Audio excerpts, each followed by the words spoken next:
আপনাদের হয়তো আজকে নজরে পড়েছে জুলাই যোদ্ধা সংসদ নামে একটা প্ল্যাটফর্ম আজকে এখানে একটা মানববন্ধন করেছে ছোট আকারে সকালবেলা, যদি আপনাদের চোখে পড়ে থাকে। এবং তারা আমরা দেখলাম আগামী কয়েকদিনই এখানে আসবেন। জুলাই যোদ্ধা সংসদ হচ্ছে আহত এবং শহীদ পরিবারের সদস্যদের জন্য বেশ কিছু বিষয়ে ক্যাম্পেইন করছে। তারা তাদের দাবি মোতাবেক প্রায় 8,000 সদস্য পরিবারকে রিপ্রেজেন্ট করেন, যেটা সংখ্যাটা বিশাল।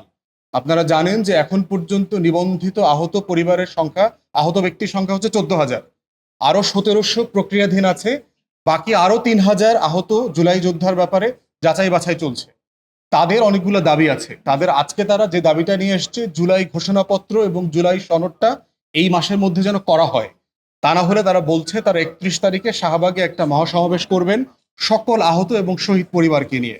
আর একটা বিষয় তারা বলেছেন যে বিভিন্ন কলেজে বিশ্ববিদ্যালয়ে ভর্তির ক্ষেত্রে জুলাই আগস্টের যোদ্ধাদেরকে 5% কোটা দেয়া হচ্ছে।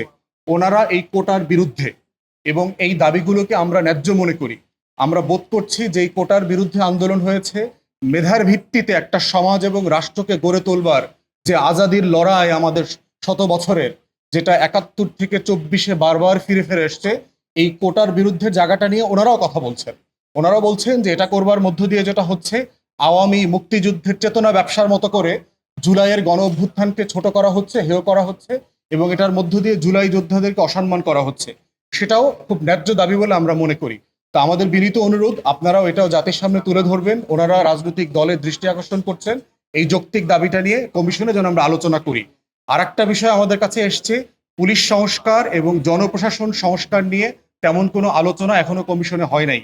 আমাদের পক্ষ থেকে ইনফরমালি এবং কয়েকটা দল ফরমালি অলরেডি এজেন্ডাভুক্ত করবার জন্য আবেদন করেছেন। আমরাও এটা মনে করি যে কমিশনে এটা গুরুত্বের সাথে আলোচনা হওয়া উচিত।